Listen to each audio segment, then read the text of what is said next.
அனைவருக்கும் வணக்கம் நண்பர்களே. இனி வருகின்ற நாட்கள் அனைத்தும் சிவனின் அருளால் நல்ல நாளாக மாறப்போகுதுங்க. உங்கள் வாழ்க்கையில் இருக்கக்கூடிய எப்படிப்பட்ட பிரச்சனையும் பார்த்தீங்கன்னா விலக வேணும்னு நினைச்சிங்கன்னா தவறாமல் பிரதோஷ தினத்தன்று சிவன் கோவிலுக்கு சென்று மாலை நேரத்தில் சிவபெருமானை தரிசித்துட்டு வாங்க. நிச்சயம் ஒரு நல்ல மாற்றம் உண்டாகும். இன்னைக்கு நாம் இந்த பதிவில் பார்க்கக்கூடிய கோவில் பார்த்தீங்கன்னா அவிட்ட நட்சத்திர தலமாக இருக்குங்க. மேலும் இந்த தலத்துக்கு சென்று வழிபடுவதன் மூலம் பார்த்தீங்கன்னா நீண்ட நாள் திருமண தடைகளும் விலகும், கல்வியில் சிறந்து விளங்கலாம், மூளை வளர்ச்சி, குடும்பத்தில் ஒற்றுமை இல்லைன்னு பல பிரச்சனைகளை சந்திக்கக்கூடிய நபராக இருந்தீங்கன்னா தவறாமல் இந்த ஒரு ஆலயத்திற்கு சென்று வழிபடுங்க. சிவனின் அருளால் நிச்சயம் உங்கள் குடும்ப வாழ்க்கை மகிழ்ச்சியாக மாறும், குழந்தைகளுடைய கல்வியில் சிறந்து விளங்குவாங்க. இந்த ஆலயம் எங்கு அமைந்திருக்கு, இந்த ஆலயத்தினுடைய சிறப்பு என்ன, மேலும் இந்த ஆலயத்தை வழிபடுவதால் நமக்கு கிடைக்கக்கூடிய பலன்கள் என்னன்னு தெரிஞ்சுக்கொள்ள இந்த ஒரு பதிவை கடைசி வரைக்கும் ஸ்கிப் பண்ணாமல் பாருங்கள். மேலும் நீங்கள் புதியவராக இருந்தீங்கன்னா மறக்காமல் உற்சாக நியூஸ் சேனலை சப்ஸ்கிரைப் பண்ணிவிட்டு கூடவே இருக்க பெல் பட்டனை கிளிக் பண்ணிக்கோங்க. தனிப்பட்ட முறையில் உங்கள் ஜாதக ரீதியாக இருக்கக்கூடிய பிரச்சனைக்கு சரியான ஒரு பரிகாரத்தை பெற்றுக்கொள்ள நினைச்சிங்கன்னா வீடியோவில் டிஸ்கிரிப்ஷன் கீழே நம்பர் கொடுத்துருக்கோம், அந்த நம்பருக்கு நீங்கள் கால் பண்ணி தெரிஞ்சுக்கலாம். வாங்க நண்பர்களே, வீடியோக்குள்ளே போகலாம். இந்த தளத்தில் பார்த்தீங்கன்னா மூலவராக பிரம்மஞான பூரீஸ்வரர் அருள்பாலிக்கிறாரு. இங்கே இருக்கக்கூடிய அம்மனுடைய பெயர் பார்த்தீங்கன்னா புஷ்பவள்ளி. ஊர் கீழே கொர்க்கை, மாவட்டம் தஞ்சாவூருங்க. இந்த ஆலயம் எங்கு அமைந்திருக்குன்னா அம்மன் சுயம்பு மூர்த்தியாக அருள்பாலிக்கிறாரு. சிவனுக்கு அம்மனுக்கு எதிரே இருக்கக்கூடிய 2 நந்தியும் ஒரே மண்டபத்தில் அமைந்திருப்பது இந்த கோவிலுடைய தனி சிறப்பாக இருக்குங்க. மேலும் இந்த கோவிலுடைய நடை திறக்கும் நேரமாக பார்த்தீங்கன்னா காலை 11 மணி முதல் மதியம் 1 மணி வரையும், மாலை 5 மணி முதல் 6 மணி வரை மட்டுமே கோவிலுடைய நடை திறந்திருக்கு. மேலும் இந்த கோவில் பார்த்தீங்கன்னா பிரம்மஞான பூரீஸ்வரர் திருக்கோயில்னும் கீழே கொர்க்கைன்னு சொல்கிறாங்க. மேலும் பார்த்தீங்கன்னா இந்த ஆலயம் எப்படி உருவானுச்சுன்னா கொர்க்கை சித்தர் பார்த்தீங்கன்னா சிவாலய யாத்திரை சென்ற போது இத்தலத்திற்கு வந்திருக்காரு. ஒரு மடத்தில் அவர் தங்கியிருந்தாராம். அப்போது அங்கு ஏற்கனவே பல பக்தர்கள் தங்கியிருந்திருக்காங்க. அசதியில் நன்றாக உறங்கி விட்டாருங்க அந்த சித்தருமே. நள்ளிரவில் திடீர்னு விழிப்பு தட்டவே பார்த்தீங்கன்னா கோரக்கருக்கு அதிர்ச்சி காத்திருந்தது. நான் அருகில் ஒரு பெண் படுத்திருப்பதையும் அவளது சேலை தலைப்பு தன்மேல் கிடப்பதையும் கண்டு ரொம்பவே வருந்திருக்காரு. இதற்கு பிராயச்சித்தமாக தான் 2 கைகளையும் வெட்டி விட்டாரா. பின் அந்த மடத்திலேயே சில காலம் தங்கி அங்குள்ள சந்திர புஷ்கரணியில் நீராடி வெட்டப்பட்ட கைகளால் தாளம் போட்டு ஜானபூரீஸ்வரியையும் புஷ்பவழியையும் வணங்கி வந்திருக்காரு. கொரக்கருடைய பக்தியில் மயங்கியவர் தான் சிவனும். சிவனின் அருளால சித்தருக்கு மீண்டும் கை கிடைத்திருக்கு. கோரக்கரின் கை வெட்டப்பட்ட தலம் என்பதால் இவ்வூருக்கு கோரக்கை குறுகிய கைகளால் பூஜை செய்ததால குறுக்கை இந்த தலத்திற்கு பெருமைங்க. இங்கு இருக்கக்கூடிய இறைவனுக்கு ஏன் பிரம்மபூரீஸ்வரன்னு பெயர் ஏற்பட்டிருக்குன்னு பார்த்தீங்கன்னா பிரம்மனிடம் இருந்த வேத திரட்டுக்களை மது கைடப அசுரர்கள் கடலுக்கடியில் ஒழித்து வைத்தாங்களாம். இதே மகாவிஷ்ணு மீட்டு கொடுத்துருக்காரு. இருந்தாலும் பிரம்மனால் முன்பு போல இயல்பாக படைப்பு தொழிலை செய்ய முடியாமல் தவிச்சிருக்காரு. எனவே அவர் விஷ்ணுவினுடைய ஆலோசனைப்படி இத்தலம் சந்திர புஷ்கரிணியில் நீராடிய பிறகு அடிப்பிரதட்சணம் செய்து சிவனை வழிபட்டு வந்தாராம். ஒரு ஆவணி அவிட்ட நட்சத்திர நாளில் தான் சிவன் பார்த்தீங்கன்னா பிரம்மனுக்கு ஞானம் கொடுத்தாரு.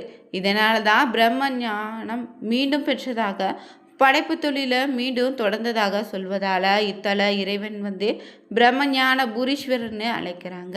மேலும் இங்கு சிறப்பு என்னன்னா பிரம்மனுக்கு அவிட்ட நட்சத்திர தினத்தில் ஞானம் கிடைத்ததால் இத்தலம் அவிட்ட நட்சத்திரக்குரிய தலமாகவும் மாறிடுச்சு.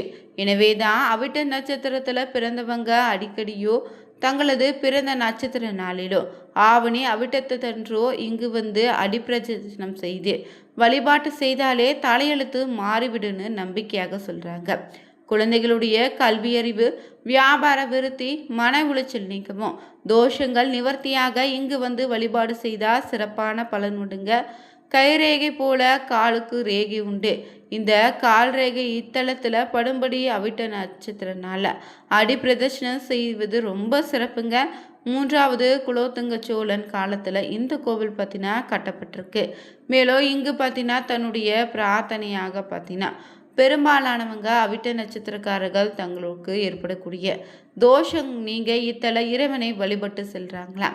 கல்வியில் சிறந்து விளங்கவும் திருமண தடை விலக மூளை வளர்ச்சி மேம்பட ஒற்றுமை பார்த்தீங்கன்னா குடும்பத்தில் உண்டாக இங்கு வந்து பிரார்த்தனை செய்கிறாங்க. மேலும் இந்த கோவில் பார்த்தீங்கன்னா பிரகாரத்தில் விநாயகர், வள்ளி தெய்வானை சமேத முருகப்பெருமான், மனைவியோடு அதிகார நந்தி, இரட்டையை வைவரவர், சூரியன், தட்சிணாமூர்த்தி, பிரம்மா, துர்கே, அர்த்தநாரீஸ்வரர் சன்னதி இருக்கு. இந்த கோவிலுக்கு அருகே பார்த்தீங்கன்னா பட்டீஸ்வரன், துர்கை, தாராசுரன் கோவில்களும் இருக்குதுங்க. மேலும் இங்கு பார்த்தீங்கன்னா சிறந்த ஒரு பரிகார தலமாக இருப்பதால் தங்களுடைய வேண்டுதல் நிறைவேறிய பிறகு இங்கு வந்து முந்திரி பருப்பும் நிலக்கடலை இரண்டையுமே கலந்து மாலை கட்டி வெள்ளி மண்டபத்தில் இருக்கக்கூடிய இரட்டை நந்திக்கு அணிவித்து பிரார்த்தனை செய்தாலே நினைத்த காரியம் நடக்கணும்னு நம்புகிறாங்க. கோயில் ரொம்பவே சிதலம் அடைந்திருக்குங்க. இந்த ஒரு வீடியோ பதிவில் இன்னொரு சிறப்பான கோவில் என்னன்னா திருமண தடையை நீக்கும் அகத்தீஸ்வரர் ஆலயத்தை பற்றியும் பார்க்க போகிறோங்க. திருச்சியிலிருந்து சுமார் 22 கிலோமீட்டர் தொலைவில் இருக்குங்க பெருமகனின்னு சொல்லக்கூடிய ஊர். இங்கு ஆனந்தவள்ளி உடனாய அகத்தீஸ்வரருடைய திருக்கோவிலும் இருக்குது. இந்த கோவில் பார்த்தீங்கன்னா பூமியில் பிறந்த அனைவருமே தங்களுடைய கர்ம வினைகளுக்கேற்ற பலன்கள் அடைவது உறுதிங்க. அதில் ஒருவரின் வாழ்க்கையில் ரொம்ப முக்கியமானது தான் திருமண தடையாக மாறப்போகுது. 30 வயதை கடந்தும் ஆண்கள் பெண்கள் பலருக்கு பார்த்தீங்கன்னா திருமணம் நடைபெறாமல் தற்போது இருக்காங்க.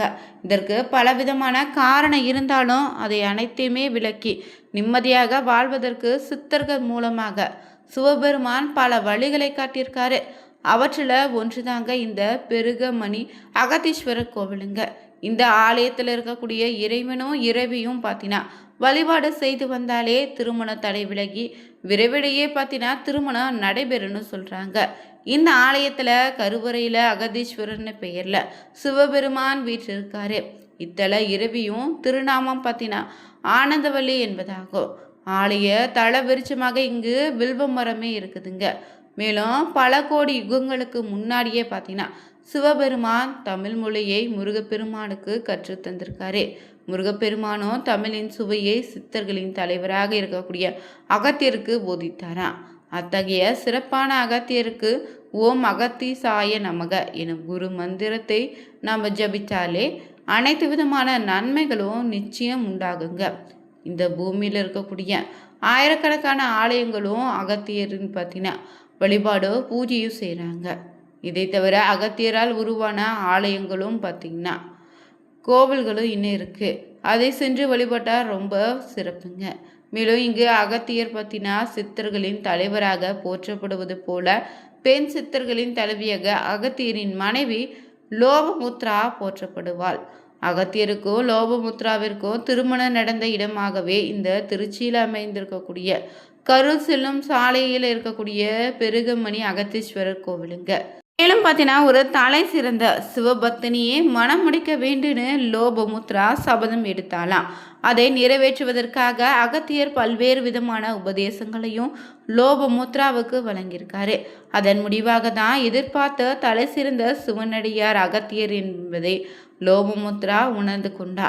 அதன் பிறகு அவங்க இருவருமே இங்கு திருமணம் செய்து கொண்டதாக சொல்லப்படுதுங்க. 30 வயதை கடந்தும் திருமணமாகாத ஆண்களாக இருந்தாலும் பெண்களாக இருந்தாலும் இந்த ஆலயத்துக்கு ஒரு முறை வந்து வழிபடுங்க. விரைவில் திருமணம் நடைபெறும். மேலும் அகத்தியர் பிறந்த நட்சத்திரமான ஆயில்ய நட்சத்திரத்தன்று இங்கே வருகை தருவது மேலும் சிறப்பான பலனை தருங்க. அப்படி வரும்போது இங்குள்ள மூலவருக்கு அம்பாளுக்கு ஒரு மறிக்கொழுந்து மாலையும் ஒரு மல்லிகைப்பூ மாலை அணிவித்து ஒரு முகூர்த்த நேரம் பிரார்த்தனை செய்யணும். மேலும் தலவிருச்சமான வில்வ மரத்தை அகத்தியருக்கு பிடித்த 8 எண் இலக்கத்தை குறிக்கும் வகையில் 8 மடங்குகளை வலம் வந்து வழிபடுங்க. அப்போது அகத்திசாய நமக எனும் மந்திரத்தை உச்சரித்து கொண்டே வழிபடுங்க. இதற்கான பலனாக பார்த்தீங்கன்னா உங்களுக்கு திருமணம் ஆகாதவங்களுக்கு விரைவில் பார்த்தீங்கன்னா திருமணம் நடக்கும். நம்முடைய வீடியோ பதிவில் பார்த்தீங்கன்னா திருமண தடையை விளக்கக்கூடிய 2 அற்புதமான ஆலயங்களை பிரம்மபுரீஸ்வரர் கோவிலையும் அகத்தீஸ்வரர் ஆலயத்தையும் நம்ம பார்த்தோம். நீங்கள் பார்த்தீங்கன்னா உங்கள் குழந்தைகள் கல்வியில் சிறக்க வேணும்னாலும் குடும்பத்தில் ஒற்றுமை வேணும்னு நினச்சிங்கன்னா பிரம்மஞானேஸ்வரர் கோவிலுக்கு சென்று வழிபடுங்க. அதே போல் நீண்ட நாட்களாக திருமண தடை உள்ளவங்க இந்த அகத்தீஸ்வரர் ஆலயத்திற்கு வந்து மல்லிகைப்பூ மாலையும் மறிக்கொழுந்து மாலையும் அணிவித்து வழிபட்டிங்கன்னா விரைவில் திருமணம் நடந்து முடியும். இந்த வீடியோ பிடிச்சிருந்தா உங்களுக்கு சிவபெருமான் பிடிக்கும் நமச்சிவாய எனும் மந்திரத்தை 3 முறை கமெண்ட் பண்ணுங்க. மறக்காம சேனலை சப்ஸ்கிரைப் பண்ணிக்கோங்க. கூடவே இருக்க பெல் பட்டனை கிளிக் பண்ணிக்கோங்க. Thank you viewers.